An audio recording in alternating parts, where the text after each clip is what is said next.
آداب ناظرین، آج ہم بات کر رہے ہیں فسانہ عجائب کے متن کی تدریس کی، اور اس میں جو کہانی ہے یعنی متن کو پڑھ کر کے کہانی تو بہت آسان ہے، ظاہر ہے کہ اس میں جو تراکیب ہیں یا روی فارسی کے الفاظ ہیں یا اشعار ہیں، اس میں جو انہوں نے استعمال کیے ہیں ان کو سمجھنے کی کوشش بھی کر رہے ہیں۔ اور کہانی جیسا کہ آپ جان رہے ہیں کہ شہزادہ جو ہے وہ جادوگرنی کے جال سے جب چھوٹتا ہے تو جا کر کے ایک پرفضا مقام پہ رہتا ہے، اور وہاں پر وہ دیکھتا ہے کہ ایک سواری آ رہی ہے جو ملکہ کی، اور پھر سرور نے وہ بہت ساری باتیں لکھی ہیں، یعنی کہ پورا منظر کھینچا ہے، اس کے ساتھ ساتھ محبوب کی یعنی کہ جو ملکہ ہے اس کی پوری کہنا چاہیے کہ خوبصورتی کا بیان ہے۔ اس کے بعد پھر ملکہ کی طرف سے جب ملکہ کی نگاہ ان پر پڑتی ہے تو اس کے ذہن میں اس کے دل میں عجیب و غریب احساسات پیدا ہوتے ہیں، اور ان احساسات کو سرور نے الفاظ کی مدد سے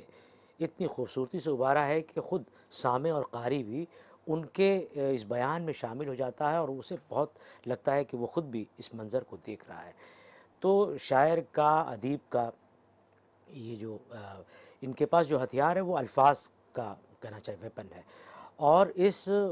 الفاظ کے ہی سلسلے کی اور اس کی ترتیب کا کمال ہے کہ وہ منظر کو اس کی جزیات کے ساتھ پیش کرنے میں کامیاب ہوتے ہیں۔ لیکن ظاہر ہے اس کے لیے بہت مشق کی ضرورت ہوتی ہے، شاعری ہر کوئی نہیں کر سکتا، ادیب ہر کوئی نہیں بن سکتا، اور خاص طور سے باکمال صاحب طرز ادیب بننا، صاحب اسلوب ادیب بننا، یہ تو اور بھی مشکل ہے۔ سرور ہمارے ایک صاحب اسلوب ادیب ہیں، نثر نگار ایسے ہیں کہ ان کا اسلوب برسوں سے اس کا جلوہ قائم ہے، برسوں سے اس کی جو شادابی ہے وہ ابھی بھی قائم ہے، اور جب تک یہ زبان و ادب کی بات ہوتی رہے گی، اردو زبان و ادب کی، اس میں ان کا ایک نام نمایاں طریقے سے لیا جاتا رہے گا۔ تو کہانی یہاں پہنچ گئی ہے کہ اس کے دل میں احساسات پیدا ہوتے ہیں ملکہ کے۔ اب یہ جو تصور ہے، کہانی یہاں سے شروع ہو، اب یہاں کر رہے ہیں اس سیشن کی، کہ یہ تصور دل میں تھا کہ کار پردازان محکمہ ناکامی حاضر ہوئے، اور مشاطۂ حسن و عشق نے پیش قدمی کر متاع صبر و خرد، نقد دل و جاں، اساس ہوش و حواس، تاب و توانائے ملکہ، جگر فگار ارمغان رونمائی میں نظر شہزادہ والا تبار کیا۔ اب دیکھیے کہ اتنے بڑے جملے میں یہ جو 3 سطروں پر مشتمل ایک کہنا چاہیے کہ بڑا سا طویل جملہ ہے، اس میں صرف یہ کہا کہ ان کو پیار ہو گیا ہے، یعنی ملکہ کو شہزادے کو دیکھ کر کے جو احساسات پیدا ہوئے تھے، اب ان احساسات نے عشق اور محبت کی صورت اختیار کر لی ہے۔ اس کے بعد کیا ہوتا ہے؟ عقل و دانش گم، سمم بکمن کا نقشہ ہوا، سمم بکمن یعنی گونگے بہرے ہونے کا نقشہ ہوا، حضرت عشق کی مدد ہوئی، سب بلا رد ہوئی، شوق وصل دل میں پیدا ہوا، جی شیدا ہوا، دفتن کیا تھا کیا ہوا۔ میر کا شعر لکھا ہے، اشعار لکھے یہاں پر کہ تھی نظر یا کہ جی کی آفت تھی، وہ نظر ہی ودائے طاقت تھی، ہوش جاتا رہا نگاہ کے ساتھ، صبر رخصت ہوا ایک آہ کے ساتھ، دل پر کرنے لگا تپیدن ناز، رنگ چہرے سے کر گیا پرواز۔ تپیدن کا مطلب تڑپنا، دل پہ کرنے لگا تپیدن ناز یعنی تڑپنے لگا اور جلنے لگا، رنگ چہرے سے کر گیا پرواز، ملکہ تھر تھرا کر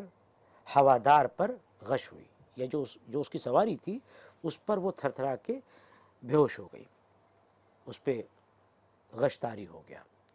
خواصوں نے جل جل گلاب اور کیوڑا بید مشک چھڑکا، کوئی ناد علی یعنی یا علی مدد، اور ایک دعا ہوتی ہے جو پڑھتے ہیں، کوئی سورہ یوسف دم کرنے کو آگے بڑھنے لگی، کوئی مٹی پر عطر چھڑک کر سہانے لگی، کوئی صدقے ہو روتی تھی، کوئی بولی چہل کنجی کا کٹورا لانا۔ کسی نے کہا یشب کی تختی دھو کے پلانا، کسی نے کہا بلا ریب یعنی بلا شک آسیب ہے، کوئی بولی اسی کو دیکھنے سے دل ناشکیب ہے یعنی کہ بے قرار ہے،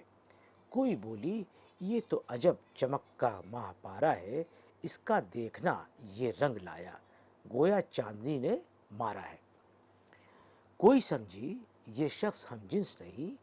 قسم جن سے ہے، کوئی بولی دیوانیوں یہ غشی تقاضائے سن سے ہے۔ اب یہ دیکھیے کہ یعنی ایسے موقع پر جب کوئی بالکل بیمار ہو جاتا ہے تو یہاں پر آپ یہ دیکھیے کہ جو سماجی زندگی ہے اس کا بھی نقشہ ہے کہ کوئی اگر بے ہوش ہو جائے تو وہاں کن کن چیزوں کا استعمال کرتے تھے، کہ کوئی گلاب اور کیوڑا استعمال کر رہا ہے، کوئی بید مشک چھڑک رہا ہے، بید مشک چھڑک رہا ہے، اسی طرح سے کوئی نعت علی پڑھ رہا ہے، کوئی سورہ یوسف دم کر کے پڑھ رہا ہے، تو مٹی پر اتر چھڑک کر کے بھی سنگھایا جا رہا ہے، تو بازو پر رومال بھی کھینچ کر کے باندھا جا رہا ہے، کوئی تلوے سہلا رہا ہے، تو یہ غرض جو چیز بھی ہو سکتی ہے تو اس کو وہ وہاں پر بیان کر رہے ہیں کہ یہ ساری چیزیں وہاں پر ہو رہی ہیں جب ملکہ ہوادار پہ غش کھا کر کے گر جاتی ہے، اور پھر طرح طرح کی باتیں بھی ہوتی ہیں، کہیں کہ پتہ نہیں کیا ہو گیا ان کو، اور طرح طرح کے جو ان کے واہمے ہیں وہاں پر وہ سامنے آ رہے ہیں۔ غرض کہ دیر میں ملکہ کو افاقہ ہوا، یہ ساری کاروائیاں چل رہی ہیں اور اس کے بعد دیر ہوئی ذرا، تب ملکہ کو افاقہ ہوا، مگر دل مضطرب تپاں یعنی کہ تپا یعنی کہ جلتا ہوا، خواہش اسی کی طرف کشاں، مگر دل مضطرب تپاں خواہش اسی کی طرف کشاں یعنی اسی کی طرف دل کھنچا جا رہا ہے، جذب عشق سے مقناطیس و آہن کا عالم، یعنی کہ چمبک اور لوہے کا جو عالم ہوتا ہے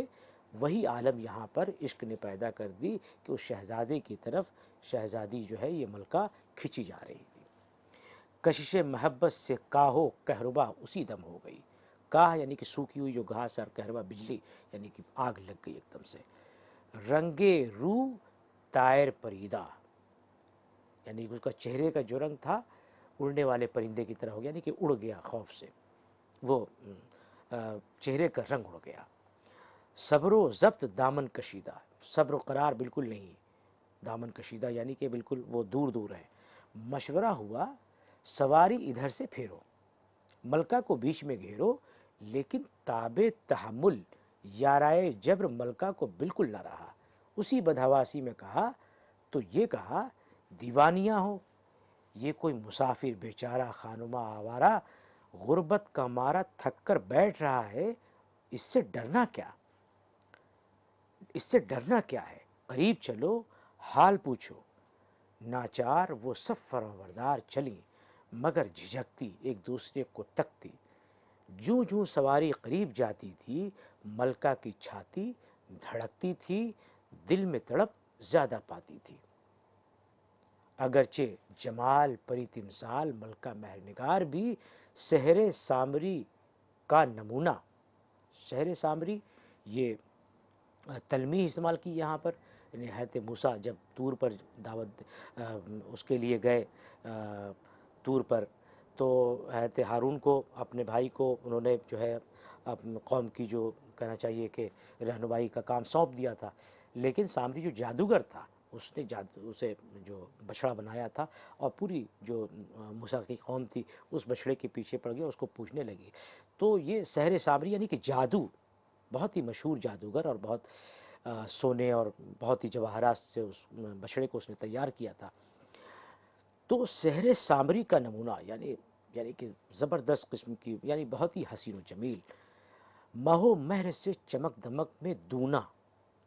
یعنی چاند اور سورج سے بھی زیادہ چمک دمک میں وہ ملکہ ہے، عابد کش زاہد فریب تھا، جان عالم بے چین ہوا،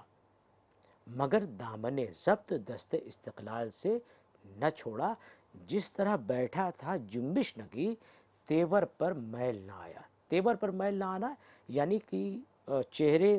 کے آو بھاؤ سے ناراضگی یا کدورت کا پتہ نہ دینا، تو جب ملکہ اس کے پاس گئی تو اس کو لگا تو پتہ نہیں یہ سب کیا ہو رہا ہے، اب یہ لوگ کون ہیں، اب کسی نئی مصیبت میں نہ مبتلا ہو جاؤں. تو لیکن یہ کہ اس نے ضبط کیا اور جو ہے یعنی اس کو بھی بہت وہ ملکہ حسین لگی تھی، اور اس کو بھی اس کے دل میں بھی احساسات پیدا ہو رہے تھے، لیکن ظاہر ہے کہ وہ ابھی بہت ساری باتیں اس پر کھلی نہیں تھیں. تو یہ دیکھیے کہ وہ جب قریب آئی ہے تو اب یہ کہ ایسا نہ ہو کہ بالکل اس کو لگے پتہ نہیں یہ کون ہے، اور بالکل بے محابہ ملنے لگے، بے تحاشا اس سے کہنا چاہیے کہ ایک ضبط ایک اس میں قرینہ رکھا. تو ایک خواص خاص باشارہ ملکہ آگے بڑھی، پوچھا کیوں جی میاں مسافر، تمہارا کدھر سے آنا ہوا اور کیا مصیبت پڑی ہے جو اکیلے سوائے اللہ کی ذات حیات کوئی سنگ نہ ساتھ اس جنگل میں وارد ہو. شہزادے نے مسکرا کر کہا مصیبت خیلہ تجھ پر پڑی ہوگی. یعنی اب اس نے جب یہ کہا لونڈی نے کہ خواص نے کہ تم کس مصیبت پڑ گئے ہو، تم کیا ہے، تو شہزادے کو ایک طرح سے جھنجھلاہٹ ہوئی، مصیبت تم پر پڑی ہوگی. معلوم ہوا یہاں آفت زدے آتے ہیں، ٹھوکریں کھاتے ہیں، کہو تو تم سب کی کیا کم بختی، ایاموں کی گردش نصیبوں کی سختی ہے، جو خاک پھانکتی مسافروں کو تاکتی جھانکتی چڑیلوں کی طرح ناکام سر شام پھرتی ہو. اب یہاں پر سوکھے میں مسافروں پر پھسل پھسل کے گرتی ہو. اب یہاں بڑی دلچسپ شہزادے نے بات کی، چونکہ وہ لونڈی اس سے جس طرح سے مخاطب ہوئی تھی تو اس کو ذرا غصہ آیا، کیونکہ وہ شہزادہ ہے، ظاہر ہے کہ مصیبت میں پھنس گیا ہے وہ الگ بات ہے، لیکن خود اس نے سلطنت میں اس طرح کی چیزیں دیکھی ہیں اور خود ایسی اس کی پرورش ہوئی ہے کہ اس کے آس پاس لوگ رہا کرتے تھے. تو اب ان کو وہ اس کے ساتھ یہ سخت جملے ایک طرح سے کہتا ہے کہ مسافروں کو تاکتی جھانکتی چڑیلوں کی طرح ناکام سر شام پھرتی ہو، سوکھے مسافروں پر پھسل پھسل کے گرتی ہو. ملکہ یہ کلمہ سن کے پھڑک گئی اور ہوادار آگے بڑھا، خود فرمانے لگی واہ واہ صاحب، تم بہت گرما گرم. یعنی کہ ملکہ نے اس خواص کو آگے بڑھایا تھا کہ تم بات کرو اس سے،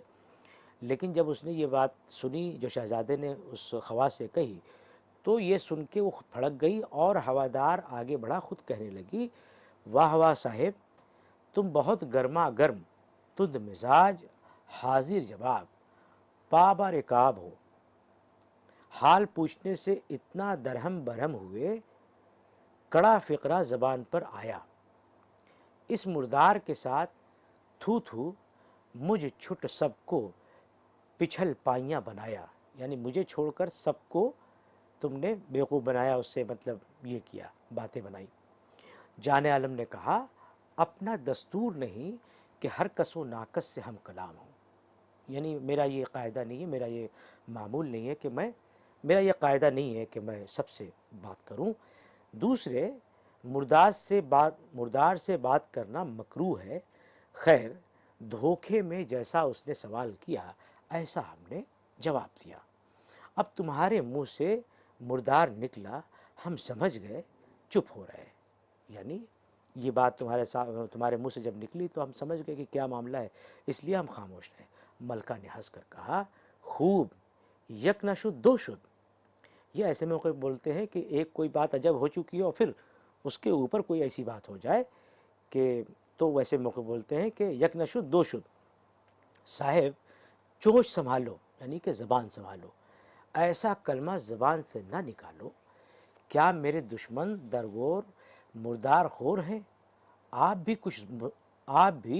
کچھ زور ہیں، یعنی کچھ مزور ہیں آپ بھی، یعنی کہ آپ بھی کچھ کم نہیں ہیں. ہماری جو خواصیں ہیں یا جو لونڈیاں ہیں وہ تو جو کہہ رہی ہیں ظاہر ہے کہ وہ ان کا اپنا اسی طرح کی وہ ان کو سلیقہ نہیں، ان کو قرینہ نہیں ہے چیزوں کا، لیکن آپ بھی کچھ کم نہیں ہیں، آپ بھی موزور ہیں. بھلا وہ تو کہہ کے سن چکی، میں آپ سے پوچھتی ہوں. یعنی اس نے جو کہا اس نے سن لیا. میں آپ سے پوچھتی ہوں حضور والا کس سمت سے رونق افروز ہوئے؟ دولت سرا چھوڑے کئے روز ہوئے. اب دیکھیے جب ملکہ شہزادے سے بات کر رہی ہے، چونکہ وہ ایک طرح سے ہم رتبہ اور ہم منصب ہے کہ وہ خاتون ہے، وہ مرد ہے، وہ الگ بات ہے، لیکن چونکہ دونوں، وہ شہزادہ ہے اور یہ بھی ملکہ ہے، تو دونوں کے جو کلام میں جو فرق ہے، اور لونڈی کے کلام میں، شہزادے کے کلام میں جو فرق ہے بات چیت میں، اس کو بھی آپ ملحوظ رکھیے گا تو یہ پتہ چلے گا کہ کرداروں سے جو زبان سرور نے ادا کرائی ہے، جس زبان میں گفتگو کرائی ہے، اس سے بھی اس معاشرت کا ہمیں اندازہ ہوتا ہے. اب یہ ملکہ کہہ رہی ہے کہ دیکھیے حضور والا کس سمت سے رونق افروز ہوئے، دولت سرا چھوڑے کئے روز ہوئے، اور قدوم میمنت لزوم سے، یعنی مبارک جو قدم رنجہ فرمایا آپ نے، لزوم سے اس دشت پرخار کو کیوں رشک لالہزار کیا. بارے گرانے سفر غربت کب سے سر پر لیا. جان عالم نے کہا چے خوش، یعنی کیا بات ہے، آپ درپردہ بناتی ہیں. یعنی اب یہ ہے کہ لونڈی نے تو کچھ کہا، اس کے بعد جب اس طرح کی عبارت سے جب اس سے تخاطب ہوا تو کہنے کہ چے خوش، کیا خوشی کی بات ہے. آپ اب کہہ رہے ہیں کہ آپ درپردہ بناتی ہیں، یعنی کہ آپ کو اچھی طرح سے معلوم ہے کہ میں یہاں کہنا چاہیے کہ اکیلا ہوں، میرے ساتھ کوئی نہیں ہے، نہ گھوڑا نہ سواری اور نہ توشہ ہے، کچھ بھی نہیں ہے، بے یار و مددگار ہوں. بگڑ کر تن سے یہ سناتی ہیں. ہم حضور کاہے کو مزدور ہیں، آپ اپنے نزدیک بہت دور ہیں. جیتے جی چار کے کندھے چڑھی کھڑی ہو. اب شہزادہ اس کو بھی نہیں چھوڑ رہا ہے، یعنی ملکہ کو، اس کو بھی ایک طرح سے کہنا چاہیے کہ جو عام بھاشا میں ہم کہتے ہیں، عام زبان میں، کہ اسے بھی لپیٹ رہا ہے کہ یعنی کہ تم صحیح سالم ہو، کہیں سے کوئی معذوری نہیں ہے تمہارے، پھر بھی تم چار کے کاندھے چڑھی کھڑی ہو. بے شک حضور ہو عارضی جاؤ حشم پر مغرور ہو. جو جلیسیں تھیں بولی ملکہ عالم، آپ کس سے گفتگو دو بدو کرتی ہیں، یہ مردوا تو لٹ ہے، سخت منہ پھٹ ہے. ملکہ بولی چپ رہو، اب ان باتوں میں دخل نہ دو، اگر یہ بدمزہ ہو جائے تو سلواتیں سنائے گا. وہ سب ہٹی، آپس میں کہا خدا خیر کرے، آج جنگل میں گل پھولا چاہتا ہے، یعنی یہ لگتا ہے آج کچھ تماشا ہو کر کے رہے گا. یہ پردیسی پنچھی راہ بھولا چاہتا ہے. ایسا معلوم ہوتا ہے کہ یہ جو پردیسی آدمی ہے بھول چکا ہے اپنا راستہ، منزل کا اس کو جو ہے پتہ نہیں کہ کس طرف سے راستہ جاتا ہے. پھر ملکہ بولی خدا کے واسطے کچھ منہ سے بولو، سر سے کھیلو، نڈر بھیٹ جو درکار ہو لے لو. جان عالم نے کہا عمرائیت کو کام نہ فرماؤ، نیچے آؤ. یعنی ابھی وہ جو ہے اوپر ہی اپنی سواری سے ہوادار پر جو بیٹھی تھی وہیں سے یہ کلام کر رہی تھی. عمرائیت کو یعنی کہ امیری اور بادشاہت کو، رئیسی کو کام نہ فرماؤ، نیچے آؤ. یہ معلوم ہوا تم بڑی آدمی ہو، یعنی تم ملکہ ہو، ایسا دکھ گیا، مجھے سمجھ میں آ رہا ہے. سواری مانگے کی نہیں، یعنی مانگے کی سواری نہیں، خود تمہاری سواری ہے، خواصیں بھی تمہاری ہیں جو ہمراہ سواری ہیں. خاک نشیروں کی ہم بستری اختیار کرو، یعنی ان کے ساتھ اٹھو بیٹھو. تکلف طے کرو، یعنی تکلف کو درکنار کرو. طبیعت حاضر ہوگی تمہارے بیٹھنے سے کچھ کہہ اٹھیں گے. یعنی جب طبیعت ذرا بحال ہوگی، چونکہ ہم تو بے خانمہ آوارہ ہیں اور یہاں پر بیٹھے ہیں، تو یہ کہ اب تم دور سے کھڑی ہو کے باتیں کر رہی ہو، تم ذرا بیٹھو یہاں پر، طبیعت ذرا بحال ہوگی تو کچھ کہہ اٹھیں گے، کچھ بتائیں گے. آپ ہوادار کیا، ہوا کے گھوڑے پر سوار، فقیر بستر خاک پہ سایہ دار، پر سایہ دار. بستر خاک پر یعنی کہ زمین پر بیٹھا ہے. حافظ کا یہاں پر وہ شعر ہے، اس میں وہ ایک مصرع ہے کہ ببی تفاوت رہ از کجا تا بکجا، یعنی اس تفاوت کے ساتھ کہاں راستہ ملتا ہے.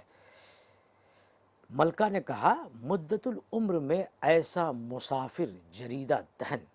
دریدہ تمہارے سوا بخدا نہ دیکھا. یعنی ایسا منہ پھٹ،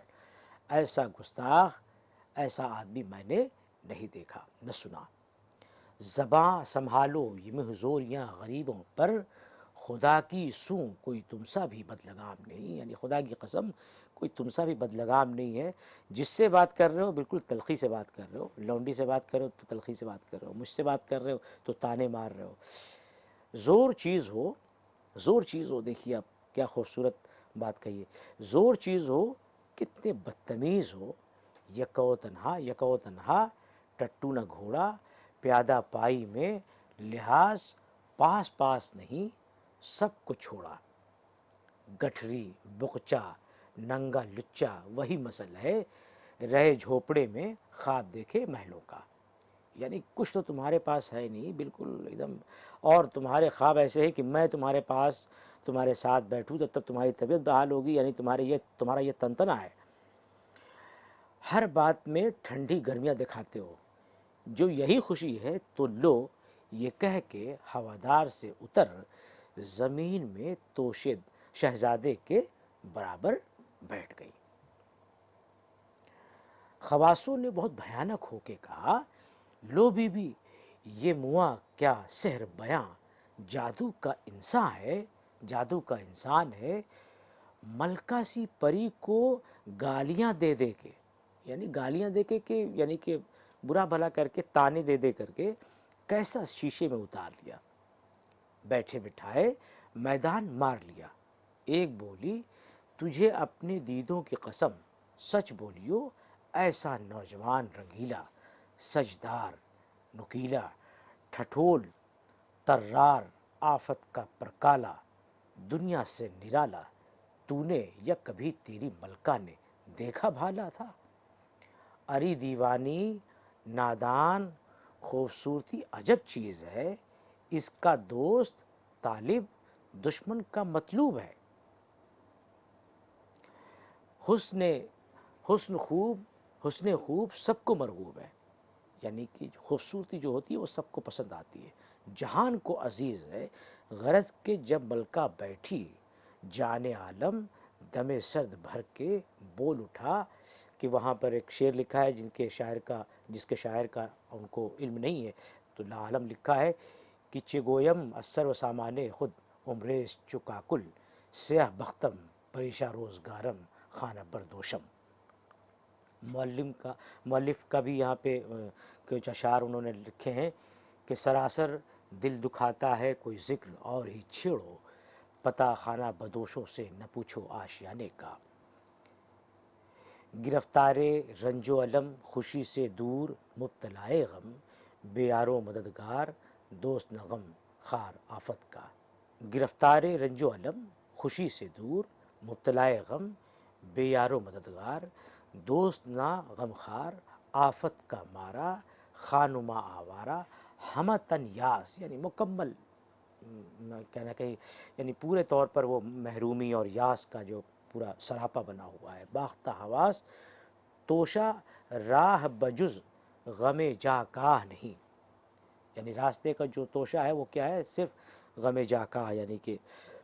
پریشان کرنے والا غم ہے، اور رہبر سوائے دل مستر ہمراہ نہیں، گو پاؤں میں طاقت رفتار نہیں، لیکن ایڑیاں رگڑنا بھی اس راہ میں ننگو آر نہیں۔ یہ راہ کون سی ہے؟ ظاہر ہے کہ یہ راہ انجمن آرا کے تلاش کی راہ ہے، شہزادہ انجمن آرا کی تلاش میں نکلا ہے، اور اس میں کہتے ہیں کہ اگر ایڑیاں بھی رگڑنی پڑیں تو بھی یہ کوئی ننگو آر والی بات نہیں ہے، یعنی محبت کی تلاش میں اگر یہ کام بھی کرنا پڑے تو یہ بھی کوئی بری بات نہیں ہے۔ یہ حال ہے وہ سب نام ہے، کوہ و دشت اپنے مسکن مقام ہے، یعنی اب وہ اپنے بارے میں بتا رہا ہے کہ کیا ہے کہ کوہ و دشت اپنے مسکن یعنی رہنے کی جگہ اور مقام ہے جہاں میں ٹھہرتا ہوں، آدمی مجھ سے رم کرتے ہیں، رم کرتے یعنی کہ خوف کھاتے ہیں، جانور رام ہے یعنی کہ جانور مجھ سے مانوس ہیں، اور حال یہ ہے کہ میر سوز کا شعر ہے کہ ظاہر میں گرچہ بیٹھا لوگوں کے درمیاں ہوں، پر خیر نہیں ہے میں کون ہوں، پر خبر نہیں ہے میں کون ہوں کہاں ہوں، اے ساکنان دنیا آرام دو گے ایک شب، بچھڑا ہوں دوستوں سے گم کردہ کارواں ہوں، ہاں اہل بزم آؤں میں بھی پر ایک سن لو، تنہا نہیں ہوں بھائی بانا فغاں ہوں. سوراخ. اس طرح سے یہ پورے اشعار، بہت سارے اشعار یہاں پر رکھے ہیں انہوں نے درد کے، اور اس طرح سے پوری ان کی ترجمانی کی ہے. تو یہ اشعار پڑھنے کے بعد شہزادہ کیا ہوتا ہے؟ وہ چپ ہو جاتا ہے. ملکہ سمجھتی ہے یہ مقرر شہزادہ عالی تبار ہے، یعنی کہ عالی مرتبت پروقار شہزادہ ہے، جو اپنی یہاں پر یہ پھنس چکا ہے اور اس بے آب و گیاہ میدان میں. تو اس کو ایک طرح سے یہ حسن کی تلاش میں اور انجمن آرا کی تلاش میں پھنس چکا ہے. تو خیر یہ یہاں تک کہانی پہنچ چکی ہے. اب اگلی لیکچر میں یہاں سے کہانی جو ہوگی اس کا بیان کیا جائے گا. مجھے امید ہے کہ جو ابھی تک بات ہوئی اور جو کہانی آپ نے سنی وہ آپ کو دلچسپ معلوم ہوئی ہوگی اور اسے آپ کو سن کر کے اچھا لگا ہوگا. بہت بہت شکریہ.